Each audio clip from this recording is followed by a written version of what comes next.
Today, more than any other day, I'm going to ask you to, just for a moment, take all the emotions you think you have about sex, and just for a second, I just want you to kind of put them in a box. We'll go back to them later. You can pick them up. Nobody's going to take them away.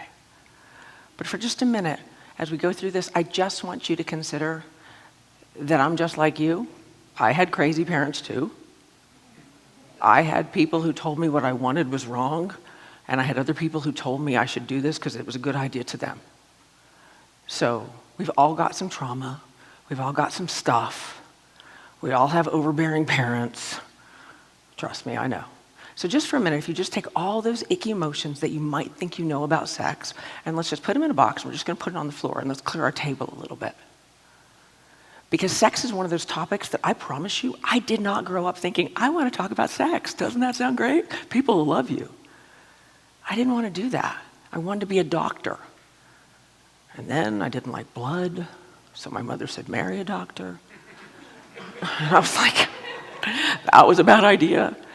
Because there's so many things about sex, and I want you to know I have a wonderful show that nobody shares social media-wise, that's heard in 100 countries, and when I started it, I thought it was only a United States problem. I thought the only people in the world that were shy about sex lived here in my country, and I grew up overseas.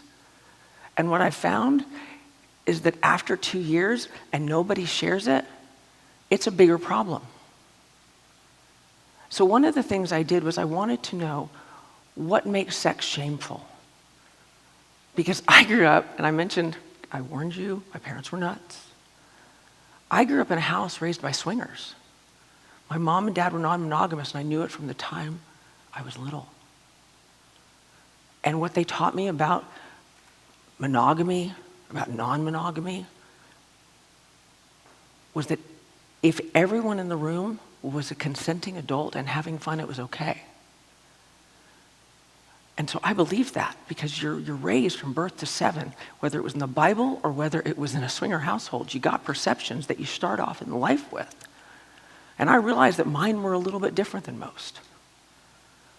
But I also grew up in a household where my dad had affairs. And my mom was jealous. Imagine that. And all I could understand from a very young age was that sex was kind of scary. And yet they told me it was okay. So when I was 16 years old, I lost my virginity to my first boyfriend, who later became my husband. And when my mother found out, after we dated for 1.5 years, she grounded me till further notice. And that further notice was 6 months later, when he moved. And after that, I was allowed to do anything I wanted. So to say I grew up with some skewed perceptions, like I acknowledge that. But I didn't know anything about sex. And I didn't know anything about love. Because my parents met on a Saturday and married the following Sunday. And for 41 years, they were either loving or hating, and there was no middle ground. And a lot of times when you think about the way you're raised, if you were raised, I lived in Oklahoma for 20 years. And if there's ever a place where the Bible Belt reigns supreme, Oklahoma's the buckle. And for 20 years, everybody was so sure that they were right about what they believed. And I didn't know what I believed. All I knew is I didn't want anyone to find out what I was doing. I didn't want anyone to know that I divorced my first husband because he was boring. And then I married my second husband because he wasn't. And about year 3, I hated husband number 2. And there's nothing I think as shameful as 2 failed marriages when you're having sex with somebody you don't really want to have sex with. So then you do the things they want because it makes life easier. And I couldn't understand, why was I doing that? And all I ever wanted to do was be liked. I wanted women to like me. I wanted men to respect me. I ran a company. I was in Forbes. I was in INC. I did everything I could do to be perfect, only to have 2 failed marriages and the one thing that mattered the most to me. So I want you to know I have a lot of ideas about what sex was, and until I started my show, I didn't know what I didn't know, but every day somebody teaches me something new. And as we go through today, I want you to think about how you can expand your own perceptions. Because my job is not to change who you are, which is why I just asked you for a minute, put those emotions down. And let's play with the logical side of the world. Because one of the challenges is that we all have very, very clear ideas about what sex should be, about what lovemaking should be, about how we should feel about the people we live with, what it should look like. And the challenge is when you look over at the person you're sleeping with and you're really sure you don't like them.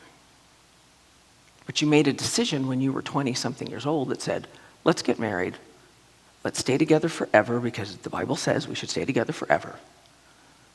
And when you translate that, it really means it doesn't matter how bad you treat me. It doesn't matter what you say to me. It doesn't matter how you hurt me. I'm supposed to stay with you because I made this promise in my 20s when I was probably too young to know what it really meant. And I wanted more. Now, I don't know about you guys, but I wanted passion, and I wanted love, and I wanted it more than just with people outside of my marriage. So I made some tough decisions. There was a study done by Helen Fisher, and this was a game changer for me. So as you think about how you can work your own stuff out for whatever your stuff is, it's your stuff. But when I learned that your body can't tell the difference between love and stress, I thought, hold on. Because it feels different to me. I know what love feels like, right? But what does stress feel like? Have you ever had stress at work? Let's just show hands. Anybody? Okay. So play with me a minute. What's the first thing you think about when you've had work stress, when you get up in the morning? Work, right? And then you go to work. And what do? You talk about it all day long. And then at night, right before you get home, when you get home and you meet your spouse, you're like, I've had a really hard day. I don't want to talk about it, but yet you talk about it and you go to bed and you think about it. Now think back to when you met somebody you really liked. It was the same behavior, right? First thing in the morning, last thing at night, everything in between. Because as Harvard backed up Helen Fisher's love study, and all she wanted to know was, what does your brain do when you fall in love?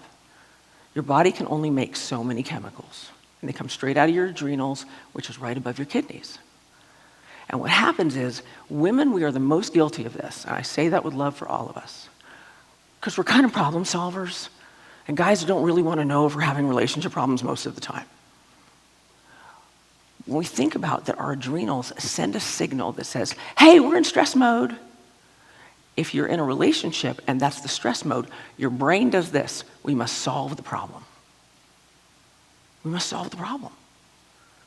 It's not a question of whether or not we're in the right relationship.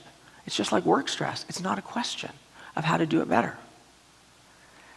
And after 2 failed marriages, I promise you, I could write a book on all the things I tried. But you can't do it alone. You can't fix anything by yourself.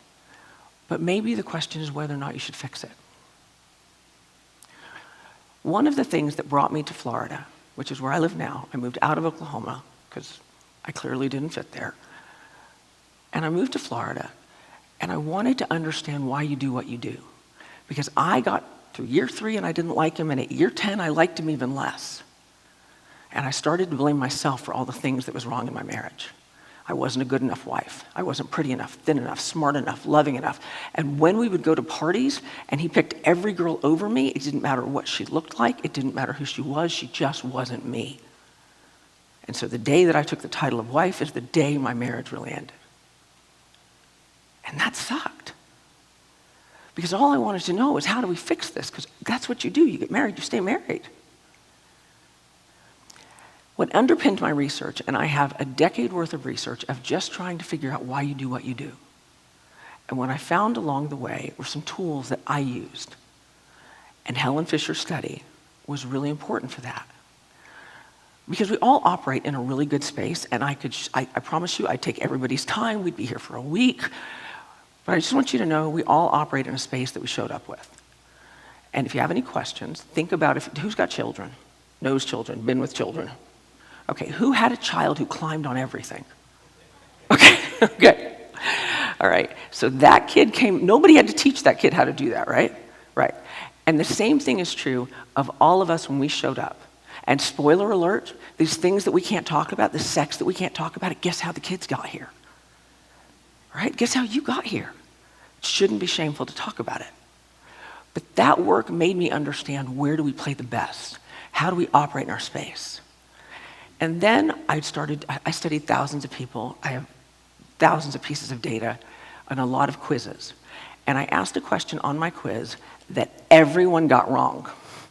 And I thought, what's wrong with you people? Can't be my question, right?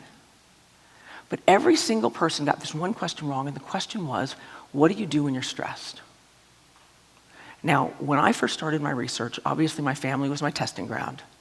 And then I had a company that had 100 employees, and under the guise of human resources, I used them as my testing ground. And then when I started testing more people, they all got the question wrong. And I want you to think for a second, what do you do when you're stressed? Now, I personally, in my best life, I love to talk. I can go all night. If you want to argue with me, I won't get tired.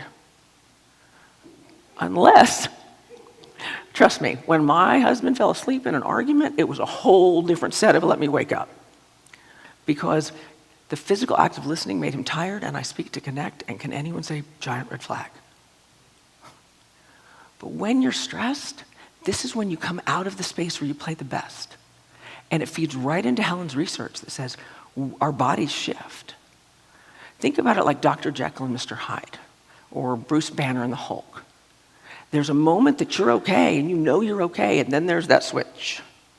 And whether it's at work, or whether it's falling in love, when you look back on that time, you know you're kind of crazy. Like, there's no shame in my game. I can take you to crazy town. I can take you to back roads, side roads, service roads. I can take you to crazy.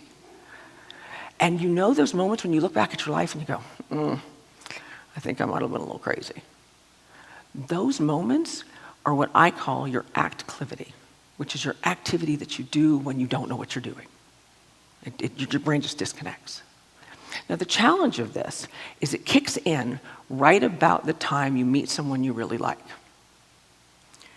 And the adrenals are only allowed, or designed, let me language that better, the adrenals are only designed to work for 2 years to release all of those stress chemicals, cortisol, norepinephrine, norepinephrine, dopamine, all of that stuff.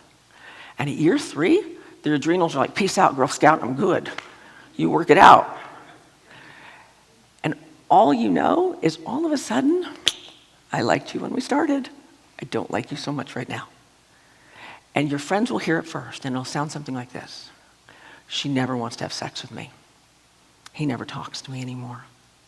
He used to take me on dates. She used to like to go out with my friends. All of these kind of things where the basic premise is you're not who I dated, and I like that person back. As we've talked about those adrenals, what we know for sure is during activity time, you go actually away from who you are. So just like in stress mode, just like when you're falling in love, you're going to move away from who you are. And why it matters is because more than 50% of people in the United States get divorced. And of those people, over 80% of those people get divorced between years 3 and 5. And most of us don't fall in love with the person we marry. We fall in love with the best version of ourselves. Because for every reaction, there's an equal and opposite, or every action, there's an equal and opposite reaction. And so while I speak to connect, when I first met one of my husbands, guess what he did the whole time? He talked to me. I talked about how great it was. This guy, he talked to me about everything. We would stay up late and we would talk. And you know what happened at year 3? He stopped. And then I was left wondering what happened. And he wanted to know why I didn't want to kiss him anymore, or have sex with him anymore. And I thought, because you don't talk to me. But that's what happens when you fall in love, and that's what happens when you're stressed.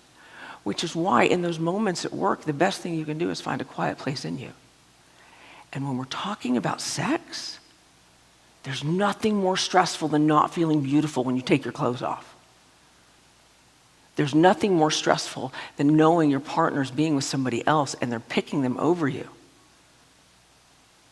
So all of those times that you think you're trying your best and you're working your hardest and you're giving what you've got and everything is working and then it's not and you think it's you, You have to ask a better question. Who am I when I showed up here? And who were they? Because as they didn't show up as them, neither did you. It's not personal. We all are doing the best we can. But if you find yourself in this space at about year 3, where you're like, I don't really know if I like you. And I don't really know if I want to be with you. And I don't know if sucking it up is a good idea. Because I can tell you at year 3, I should have gotten divorced. And here I sit at year 20. And I'm just now getting divorced. And sometimes we have to learn lessons a long time before we figure out it's a bad idea. You don't have to be stressed about sex. Because when you're with the right person, and by the way, you're your right person. If you are not masturbating and taking care of your own pleasure, start today. For men and women, it's the most important thing you can do. Because just like the muscles in your arms, if you don't exercise those internal muscles, you will lose them. And the number one reason, this is so interesting, the number one reason that people end up in nursing homes is because they don't, and then they can't control their bladders because they don't take care of their innards. And so I want you to know that you get a choice of how your sex life goes. You get a choice of how much you get to love someone. You get a choice of how they get to touch you. And this is a beautiful word, and I encourage everyone to learn it, and the answer is no. It's a complete sentence. You don't even have to argue about it. And if somebody in your life doesn't like it, that's not your problem. Because at the end of the day, your sex life, like my sex life, it's your business. But if you're not loving it, fix it.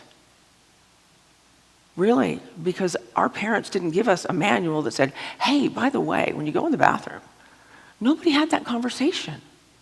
And I had parents that would have had that conversation. But if you're fighting with yourself about how to love, when to love, who touches you, when they touch you. Ladies, we got a little hosed. Guys, I'll get to you in a second.